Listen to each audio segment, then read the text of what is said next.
तो नमस्कार दोस्तों, मैं दीपक नागर। दीपक इकोनॉमिक्स के इस चैनल पर आप सभी का स्वागत है। दोस्तों, आज है दिनांक 4 जुलाई और 4 जुलाई मॉर्निंग को हम क्या करते हैं बताओ? डेली इकोनॉमी की जो न्यूज है उसको हम मॉर्निंग में डिस्कस करते हैं। डेली इकोनॉमी न्यूज में आप सभी का स्वागत है दोबारा। तो दोस्तों, आज 4 जुलाई है। आज का न्यूज़पेपर आप लोगों ने आई होप पढ़ लिया होगा। तो न्यूज़पेपर पढ़ा होगा, आप चाहे कोई सा भी न्यूज़पेपर पढ़ते हो। जनरली तो द हिंदू पढ़ते हैं हम, इंडियन एक्सप्रेस पढ़ते हैं, इंडियन एक्सप्रेस पढ़ते हैं, दैनिक भास्कर ये पढ़ते हो तो आज ही फाड़ के फेंक दो, कोई मतलब नहीं है। इंडियन एक्सप्रेस पढ़ते हैं। मैं तो बिजनेस के लिए अलग से इकोनॉमिक टाइम्स पढ़ता हूँ और जो हम नोट्स बनाते हैं बेसिकली इकोनॉमिक्स टाइम्स से बनाते हैं। पर इकोनॉमिक टाइम्स में बहुत ज़्यादा इकोनॉमिक्स आती है, बहुत हाई लेवल की, उसको अपना एग्जाम में जरूरत नहीं होती। तो उसमें से जो काम की न्यूज होती है, जो एग्जाम के अकॉर्डिंग इंपॉर्टेंट होती है, उसको हम यहाँ पर डिस्कस करते हैं। तो आज के न्यूज पेपर में ऐसे कोई खास न्यूज नहीं है, केवल एक सिंपल सी न्यूज मुझे लगी। वो हर महीने रिपीट होती है और न्यूज भी कैसी है, हर मंथ रिपीट होती है। तो बार बार हर महीने इसको कंफ्यूजन हो तो एक बार इसको समझ ही लेते हैं। हर मंथ ये न्यूज में आएगी, पेपर में आती है। तो हर महीने हम उसको कंफ्यूजन में होते हैं कि क्या हो गया ऐसा। तो हम उसको एक बार अंडरस्टैंड कर लेंगे तो आज के बाद जब कभी भी आज न्यूज पेपर पढ़ोगे उसमें वो न्यूज आएगी तो आप तुरंत समझ जाओगे कि हुआ क्या होगा। तो न्यूज है, आप देख सकते हैं कि इंडिया जो मैन्युफैक्चरिंग पीएमआई है ना, बेसिकली एक परचेजिंग मैनेजर इंडेक्स होता है पीएमआई, ये कितना रह गया? ये 57.8 रह गया जून में, कम होकर। ये न्यूज है बेसिकली। आप दूसरी न्यूज देख सकते हैं, इंडिया जो पीएमआई मैन्युफैक्चरिंग इंडेक्स है, पीएमआई जो मैन्युफैक्चरिंग इंडेक्स है वो 100 पॉइंट हो गया, कम हो गया। पहले ये मई में कितना था? मई 2023 में ये था 58.7, जो अब कम हो गया, कितना रह गया? सॉरी, 58.7 था, ये रह गया 57.8। तो ये कम हो गया। तो बेसिकली हम यहां जानेंगे पीएमआई क्या होता है, पीएमआई क्या होता है, इसकी ऑब्जेक्टिव क्या होता है, क्यों इसको लाया जाता है, इसकी गणना कैसे की जाती है, how it is calculated, calculate कर कैसे की जाती है, इसको इशू कौन करता है, ये डेटा रिलीज कौन करता है, कौन सी संस्था इसको रिलीज करती है, इस सब के बारे में आज दोस्तों हम डिटेल में पढ़ेंगे। आई होप आप इसको एंड तक बनी रहे। आज अगर आप इसको एक बार समझ लिए तो आने वाले टाइम में जब भी न्यूज पढ़ोगे ना, हर महीने न्यूज आती है, क्योंकि हर महीने ये डेटा जारी होता है और डेटा बहुत इंपॉर्टेंट होता है, गवर्नमेंट ऑफ इंडिया भी इसका रिस्पेक्ट करती है, इकोनॉमिक सर्वे में भी इसको डालती है। तो इसलिए इसको पढ़ना जरूरी है। तो आप आज अगर इसको अंडरस्टैंड कर लोगे तो आने वाले टाइम में जब भी आप न्यूज़पेपर पढ़ोगे तब आपको इसको समझने में कोई दिक्कत नहीं आएगी। तो चलते हैं दोस्तों, इंडिया पीएमआई जो मैन्युफैक्चरिंग इंडेक्स 100 पॉइंट के कितना हो गया? 58.7 से 57.8 रह गया, कम हो गया। तो अब हम इसको एक बार थोड़ा सा बेसिक अंडरस्टैंडिंग समझते हैं। आप सबको जब पता है, जब हम मैं इकोनॉमिक्स का पहला चैप्टर पढ़ाता हूं इंट्रोडक्शन, तो उसमें एक चीज पढ़ाते हैं, सेक्टर्स ऑफ इकोनॉमी। भाई अर्थशास्त्र में क्या होता है, इकोनॉमी में क्या होता है? प्रोडक्शन होता है। तो प्रोडक्शन कई सारे सेक्टर्स में हो सकता है, अलग अलग सेक्टर में होता है। तो पूरी इकोनॉमी को, प्रोडक्शन को 3 सेक्टर में बांटा जाता है मोटा मोटी। आजकल 5 में भी बांटने लगी, पर उसको ऐसे कोई खास बात नहीं है, हम इसको 3 में देखेंगे।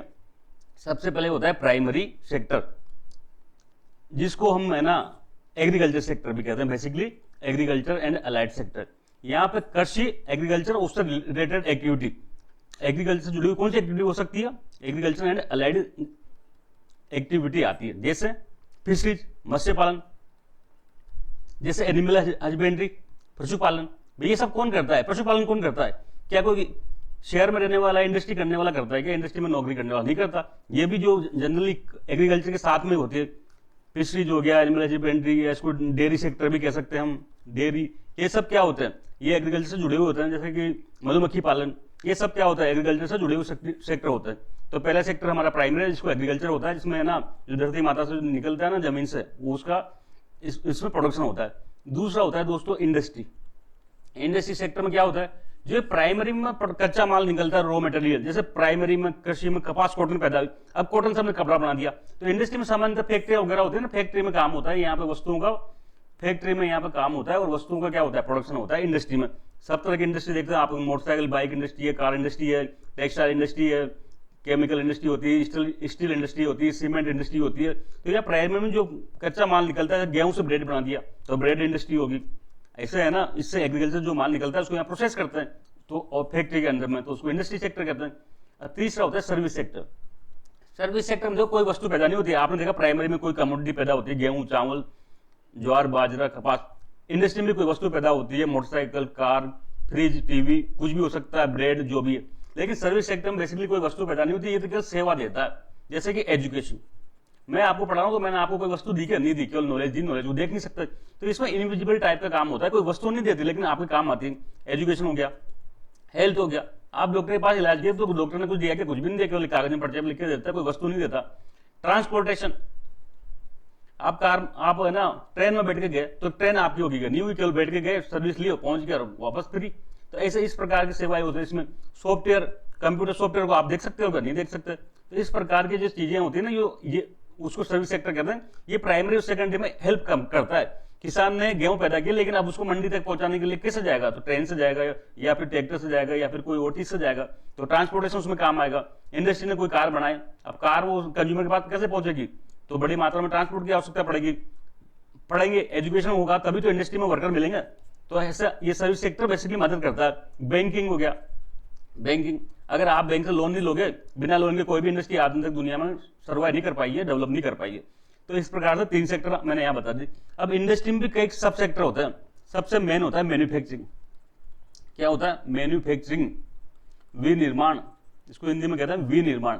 दोस्तों इसमें कच्चे माल की मदद से क्या बनाया जाता है, फैक्ट्री में प्रोडक्शन किया जाता है, फैक्ट्री में प्रोडक्शन किया जाता है। जो बेसिकली मैं बताया था ना इंडस्ट्री परिभाषा, वो इसको मैन्युफैक्चरिंग के लिए ही है। जैसे कि हमारे पास कॉटन था, उससे क्या बना दिया, कपड़ा, टेक्सटाइल इंडस्ट्री होगी भारत में। हमारे पास गेहूं था तो उससे ब्रेड बना दिया, तो ब्रेड इंडस्ट्री होगी। हमारे पास और भी कई सारी चीजें थी, जैसे जीरा था, हल्दी थी, उससे मसाले बना दिए, तो वो अलग एक इंडस्ट्री होगी। जैसे कि कोई आयरन निकला जमीन से, तो उससे क्या किया, उससे स्टील बना दी, तो स्टील इंडस्ट्री होगी। तो ये मैन्युफैक्चरिंग में क्या होता है, कोई चीज का प्रोसेस का इस्तेमाल करके फैक्ट्री में प्रोडक्शन किया जाता है। और ये इंडस्ट्री का सबसे मेजर पार्ट कौन सा होता है, फैक्ट्री का प्रोडक्शन, फैक्ट्री में प्रोडक्शन किया जाता है। और इंडस्ट्री का सबसे मेजर पार्ट कौन सा होता है, तो मैन्युफैक्चरिंग होता है। एक इसमें कंस्ट्रक्शन होता है, निर्माण, जिसमें क्या होता है, ये बिल्डिंग वगैरह बनाई जाती है, तो उसकी हम बात नहीं कर रहे। अब हम दोस्तों इंडस्ट्री सेक्टर था, एक सर्विस सेक्टर था, ठीक है। इंडस्ट्री सेक्टर का सबसे जो मेजर पार्ट होता है वो मैन्युफैक्चरिंग होता है, विनिर्माण होता है। यहाँ पर क्या होता है, फैक्ट्री में वस्तुएं बनाई जाती है। अब दोस्तों क्या होता है ना, एग्रीकल्चर में आप लोग देखे होंगे हमेशा लेबर सरप्लस होती है।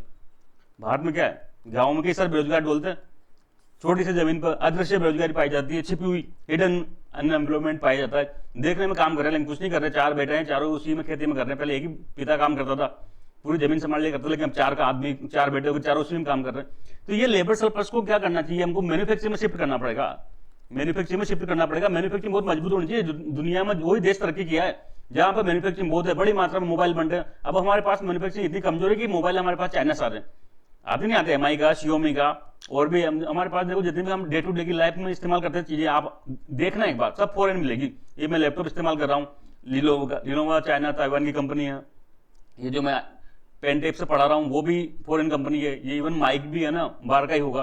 तो अधिकांश चीजें हमारे पास मैन्युफैक्चरिंग हमारी कमजोर है।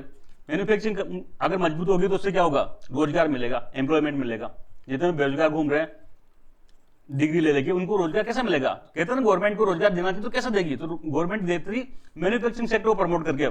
जरा इंडस्ट्री लगे, जरा फैक्ट्री लगे, तो इससे क्या होगा, फैक्ट्री लगेगा तो हमारा क्या रोजगार बढ़ेगा देश में, हम दुनिया को एक्सपोर्ट कर पाएंगे, हम हमारा माल पूरी दुनिया में बेच पाएंगे, पैसे कमा पाएंगे। साथ में जो हम फॉरेन से इंपोर्ट कर रहे हैं, चाइना से मोबाइल मंगा रहे हैं, वो मोबाइल मंगाना बंद हो जाएगा, तो हमारा यहाँ से जो पेमेंट होता है चाइना को वो बंद हो जाएगा। तो किसी भी देश की तरक्की के लिए मैन्युफैक्चरिंग सेक्टर सबसे मजबूत होता है, ठीक है। अब ये मैन्युफैक्चरिंग सेक्टर की क्या स्टेटस है, क्या ये परफॉर्मेंस कर रहा है, इसको कैसे पता चले, तो इसको मेजरमेंट करने के लिए कई सारे इंडेक्स होते हैं, कई सारे गवर्नमेंट प्रयास करती है। एक मैंने कल ही बताया था आपको, एक तो होता है IIP, index of industrial production था, जो भारत सरकार जारी करती है। एक कोर सेक्टर की इंडस्ट्री के लिए था, कोर सेक्टर का हम इंडेक्स जारी करते हैं, जिसमें 8 कोर सेक्टर थे। तो ऐसे दोस्तों पूरी दुनिया में एक जमाने में एक कंपनी थी आईएचएस मार्केट, ये नाम ध्यान रखना, आईएचएस मार्केट, ये एक जापानी संस्था थी। ये पूरी दुनिया में दोस्तों डेटा जारी करती थी, भाई हर देश का डेटा जारी करता था कि उस देश में मैन्युफैक्चरिंग क्या स्थिति, इस महीने अगले महीने क्या होगी, भविष्य में क्या होगी। तो ये एक तो मैन्युफैक्चरिंग का डेटा जारी करती थी, और क्या करती थी, और सर्विस सेक्टर का डेटा जारी करती थी, ये आईएचएस मार्केट, जिसको बाद में एक कंपनी थी, ये आईएचएस मार्केट को बाद में एक कंपनी है अमेरिकन एस&पी ग्लोबल, आपने सुना होगा ना, स्टैंडर्ड एंड पुअर्स एक क्रेडिट रेटिंग एजेंसी है, उसकी ये मदर कंपनी है, मतलब उसकी भी बॉस है, ये अमेरिकन कंपनी, इसने इसको खरीद लिया। तो आज की डेट में ये डेटा कौन जारी कर रहा है? ये डेटा जारी कर रहा है S&P ग्लोबल जारी कर रहा है, मैन्युफैक्चरिंग के लिए, सर्विसेज के लिए। यहां तक कुछ समझ पड़ा? थोड़ा थोड़ा मैं उम्मीद नहीं कर रहा कि आपको पूरा समझ में पड़ेगा। तो आपको मोटा मोटी समझ में पड़ा कि भाई ISM मार्केट प्लेस डेटा जारी करता था, लेकिन अब S&P ग्लोबल करता है, दो सेक्टर के लिए करता है, मैन्युफैक्चरिंग के लिए और सर्विस सेक्टर के लिए। तो जो दोस्तों ये जो डेटा जारी करता है, जो इंडेक्स जारी करता है, उसको कहते हैं परचेजिंग मैनेजर्स इंडेक्स। क्या कहते हैं? परचेजिंग मैनेजर्स इंडेक्स, PMI कहते हैं। जो S&P ग्लोबल ये संस्था है, ये डेटा जारी करती है मैन्युफैक्चरिंग के लिए और सर्विस के लिए, जिसको कहते हैं, एक इंडेक्स जारी करते हैं, जिसको कहते हैं PMI, परचेजिंग मैनेजर्स इंडेक्स। ये बेसिकली दो होते हैं, मैन्युफैक्चरिंग के लिए होता है और सर्विस के लिए अलग होता है। आप हर महीने न्यूज पढ़ना, जैसे जून खत्म होगी, अब जुलाई आएगा, 4 जुलाई है, तो आज न्यूज आएगी कि मैन्युफैक्चरिंग का जो PMI है उसकी क्या स्टेटस है। अब 1-2 दिन में देखना सर्विस सेक्टर का भी डेटा आने वाला है, या तो कल आ जाएगा या तो परसों आ जाएगा, पर आने वाला है। तो हर महीने 2 डेटा जारी करती है कि भाई मैन्युफैक्चरिंग PMI की क्या स्टेटस है और सर्विस सेक्टर के PMI की क्या स्टेटस है। यहां तक कुछ समझ पड़ा? ठीक है, तो हम इसको, जो आज हमारा डेटा जारी हुआ है वो है मैन्युफैक्चरिंग PMI का, कि भारत में मैन्युफैक्चरिंग की PMI की क्या स्टेटस है, मैन्युफैक्चरिंग परचेजिंग मैनेजर इंडेक्स की क्या स्टेटस है। अब ये कैसे कैलकुलेट करते हैं, एक बार इसको थोड़ा समझना। ये S&P है, ठीक है, इसको क्या जारी करना है? परचेजिंग मैनेजर इंडेक्स जारी करना है मैन्युफैक्चरिंग के लिए, ठीक है, विनिर्माण के लिए। तो अब ये बेसिकली डेटा बताएगा कि भारत में मैन्युफैक्चरिंग की क्या स्थिति है, आगे क्या होने वाली है। तो ये कहां जाएगा? ये जहां पर मैन्युफैक्चरिंग होती है वहां जाएगा। तो ये जितनी भी मैन्युफैक्चरिंग कंपनियां इंडिया में, मैन्युफैक्चरिंग कंपनी जो सामान बना रही है, जैसे कोई टाटा है, टाटा मोटर्स से कार बना रही है, तो उसके पास जाएगा, उससे पूछेगा कि भाई आपका आउटपुट की क्या स्थिति है। तो ये कहेगा ठीक है, जो पिछले महीने था उसके जैसे ही है, उससे ज्यादा हो सकती है, उससे कम हो सकती है, ऐसे बताएगा ये। आपके पास इन्वेंट्री की क्या स्थिति है, जो आपके पास माल का सब स्टॉक है उसकी क्या स्थिति, कम है कि ज्यादा, ऐसे पूछेगा। आपके पास एम्प्लॉयमेंट का क्या दृष्टिकोण है, क्या आपने नए लोगों को रोजगार दिया या नहीं दिया। अगर नए लोगों को रोजगार दिया तो इसका मतलब PMI, इसका मतलब मैन्युफैक्चरिंग एक्टिविटी बढ़ रही है। ऐसे ये 4-5 सवाल पूछता है, सर्वे करता है, और इस सर्वे के आधार पर स्कोर देता है। ये स्कोर 0 से 100 तक होता है। क्या होता है? ये सबकी कैलकुलेट करेगा, सबसे हर से पूरी इंडिया की जितनी भी कंपनी होगी उनसे पूछेगा भाई आपका क्या दृष्टिकोण है। न्यू ऑर्डर, क्या आपको कोई नया ऑर्डर मिल रहा है क्या? अगर नया ऑर्डर मिलेगा तभी तो वो मैन्युफैक्चरिंग करेगा। भाई टाटा मोटर्स को नई कारों का ऑर्डर मिल रहे हैं, वेटिंग चल रही है, तो भी तो प्रोडक्शन करेगा। तो अगर नया ऑर्डर मिलेगा तो समझ लो मैन्युफैक्चरिंग बढ़ेगी। तो ऐसे ये क्वेश्चन पूछता है उन कंपनी से जाके, फिर उनसे स्कोर लेता है कि भाई तुम बताओ तुम्हारी क्या स्थिति। फिर ओवरऑल स्कोर जारी करता है 0 से 100। 0 मतलब बिल्कुल नील, कोई गतिविधि नहीं हो रही, कोई मैन्युफैक्चरिंग देश में पूरा। ये कब हो सकता है? ये लॉकडाउन के टाइम हो सकता है, जब पूरी फैक्ट्रियां बंद होगी दुनिया की, तब क्या होगा? 100% मतलब जितनी भी क्षमता थी पूरा इस्तेमाल हो रहा है। लेकिन आप जानते हो बेस्ट तो कभी होता नहीं, वर्स्ट भी कभी नहीं होता, तो बीच में होता है, ये एवरेज होता है इसका 50, कि भाई 50 के आसपास जब एवरेज मानता है कि 50 अगर हो रहा है तो मैन्युफैक्चरिंग एक्टिविटी इसमें एवरेज चल रही है। अगर 50 से बढ़ता है इसका मतलब मैन्युफैक्चरिंग एक्टिविटी इंक्रीज हो रही है, मतलब देश में मैन्युफैक्चरिंग बढ़ रही है। 52 हो गया तो पहले से बढ़ी, 54 हो गया और बढ़ गई, 60 हो गया, 65 हो गया, 80 हो गया। तो अगर ऐसा बढ़ती है ना तो इसका मतलब मैन्युफैक्चरिंग की एक्टिविटी बढ़ रही है। और इससे कम हो गया तो इट शोज कॉन्ट्रैक्शन, 40 रह गया, 49 रह गया, तो 49 रह गया PMI स्कोर, तो मतलब कुछ कमी आई है। 45 रह गया तो मतलब और कमी आई है। तो इस प्रकार से स्कोर जारी करता है। आई होप आप लोगों को मोटा मोटी समझ में आ गया होगा। अभी हम इसको स्लाइड के माध्यम से देखेंगे तो और ज्यादा आपको समझ में आ जाएगा। अब न्यूज आप समझ सकते हैं, जो इंडिया का PMI मैन्युफैक्चरिंग था वो बेसिकली 50 तो एवरेज था, तो ये बढ़ा होगा, बढ़ के कितना हो गया 58.7, मतलब ये एक्सपेंड कर रहा है और ज्यादा प्रोडक्शन हो रहा है देश में। लेकिन इस महीने जो जून महीने में था ना, जून 2023 में थोड़ा कम हुआ, कितना रह गया 57.8, पर वो 50 के ऊपर है, तो इसका मतलब ये एक्सपेंशन तो दिखा रहा है। समझ रहे हो ना बात को? तो इस सेक्टर्स ऑफ इकोनॉमी मैंने बताया, agriculture, allied, industry, service sector. Industry का जो मेजर पार्ट होता है मैन्युफैक्चरिंग होता है, कंस्ट्रक्शन होता है, लेकिन आज हम बात करेंगे मैन्युफैक्चरिंग की। तो जो परचेजिंग मैनेजर इंडेक्स होता है दोस्तों, ये S&P ग्लोबल जारी करती है। ये ध्यान रखना कौन जारी करता है। पूर्व में IHS मार्केट जारी करती थी, जापानी कंपनी थी, लेकिन बाद में इसका मर्जर किसके साथ हो गया? S&P के साथ हो गया। ये क्या करता है दोस्तों, जो PMI होता है ना, इट इज इकोनॉमिक इंडिकेटर। ये इकोनॉमी का जो इंडिकेटर होता है, इकोनॉमी किस गति में जा रही है, जो क्या करता है, जो मैन्युफैक्चरिंग सेक्टर है और सर्विस सेक्टर है, इसकी परफॉर्मेंस को मेजर करता है। 50 से ऊपर चल रहा है मतलब इस देश में मैन्युफैक्चरिंग की एक्टिविटी बढ़ रही है, जितना ज्यादा होगा उतनी बढ़ रही है। 80 हो गया तो और ज्यादा बढ़ जाएगी। ये 58 है, ठीक है, पर ऊपर ओवरऑल तो बढ़ रहा है। अभी इस साल महीने कम हो गया, मतलब पिछले महीने से इस महीने जो इकोनॉमिक एक्टिविटी थी उसमें कमी आई है। ये इंडिकेटर इस चीज को मेजर करता है। अब आप देख सकते हैं ये दो प्रकार के होते हैं, जनरली दो तरह के डेटा जारी करता है। पहला एक तो मैन्युफैक्चरिंग सेक्टर के लिए, तो इसका नाम है S&P ग्लोबल, तो ये कंपनी का नाम हो गया, इंडिया का डेटा जारी कर रहा है। ये कंपनी केवल इंडिया के लिए सारा डेटा जारी नहीं करती, कई सारे देशों के लिए डेटा जारी करती है। तो इंडिया के लिए हो गया किस कौन से सेक्टर का, मैन्युफैक्चरिंग का, और PMI तो यही से परचेजिंग मैनेजर इंडेक्स हर महीने जारी किया जाता है, लगभग महीना खत्म होता है आ जाता है। मैन्युफैक्चरिंग सेक्टर में क्या प्रोडक्शन हो रहा है, क्या बढ़ रहा है, घट रहा है, उसका ट्रेंड सेट दिखाता है। ये क्या दिखाता है, उसकी ट्रेंड दिखाता है। सर्वे बेस्ड होता है, सर्वे करते हैं जाके PMI, फिर उसके आधार पर स्कोर मिलता है, 0 से 100 होता है स्कोर। 50 से ऊपर है मतलब इकोनॉमिक एक्टिविटी बढ़ रही है, 50 से नीचे है तो मतलब घट रही है, सिंपल सी बात है। प्राइवेट कंपनी के सर्वे के आधार पर डेटा कलेक्ट किया जाता है। अब कैसे कलेक्ट करते हैं, जब मैंने बताया आउटपुट क्या, कंपनी से पूछा भाई तुम्हारे जो प्रोडक्शन की क्या स्थिति है, वो कह रहा है मेरे पास तो बढ़ रही है, पिछले महीने से मेरे पास 10% बढ़ेगी, तो इसका मतलब इकोनॉमिक एक्टिविटी बढ़ रही है। न्यू ऑर्डर क्या, आपको नए ऑर्डर मिल रहे हैं क्या, नए ऑर्डर मिलेंगे तो अच्छी बात है, तो वो प्रोडक्शन करेगा। एम्प्लॉयमेंट एनवायरमेंट क्या आप लोगों को रोजगार दे रहे हो या फिर लोगों को छटनी कर रहे हो, ये पूछेंगे। इन्वेंट्री लेवल क्या है, इस प्रकार से क्वेश्चन पूछते हैं और उनसे वो सर्वे करते हैं और फिर डेटा लेते हैं। 0 से 100 के बीच में स्कोर जारी होता है। कैसे होता है, क्यों होता है, कैसे कैलकुलेट होता है, इतनी अपने राम कहानी जानने की जरूरत नहीं है। उसको जानना है तो फिर आप स्टैटिक सब्जेक्ट होता है एक, उसको आराम से पढ़ें तो आपको कुछ समझ में पड़ेगी बात। अब ये मई 2023 में कितना था, 58.7 था।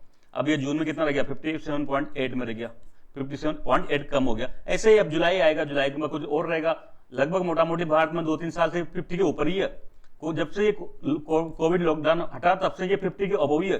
कोविड टाइम में अब आप बताओ कितना रहा होगा, कोविड टाइम में बहुत कम हो गया था। ये लगभग है ना जैसे 50-55 ही चल रहा था, ऐसे है ना 20 के आसपास आ गया था, 20-15 से बहुत चल गया था। क्यों, लगभग सारी फैक्ट्रियां बंद हो गई थी, कोई इमरजेंसी की फैक्ट्रियां चालू थी, तो प्रोडक्शन कहां से होगा, इसलिए ये आप समझ सकते हैं इससे। अब दूसरा होता है S&P global India service PMI। इसका डेटा देखना आप या तो कल या परसों में रिलीज हो जाएगा, तब आप उसको समझ जाओगे कि सर्विस सेक्टर की क्या स्टेटस है। तो दोस्तों आज का जो हमारा डेली इकोनॉमी न्यूज का जो इशू था वो समाप्त हो गया। जल्द मिलेंगे हम, तब तक के लिए थैंक यू, जय हिंद।